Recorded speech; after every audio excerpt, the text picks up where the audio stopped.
Qu'est-ce que c'est qu'un savoir de seconde main? C'est un sujet que je poserai probablement lors du prochain Café Philo de la fin de la semaine. Souvent les gens disent des choses, ils ont entendu dire certaines choses, ils les répètent, et en fait, quand on leur demande des explications et des exemples, ils sont incapables de les fournir.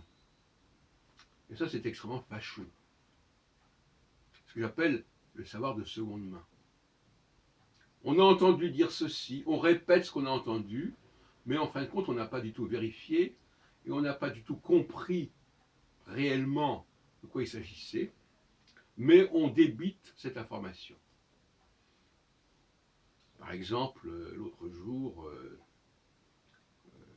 un de nos collaborateurs réguliers nous a sorti que l'italien était plus proche du latin que le français. Il avait entendu dire ça.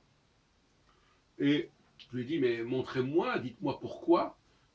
Il en était incapable, il répétait simplement une chose qu'il avait lue, et il ne savait pas très bien pourquoi, ni comment, etc.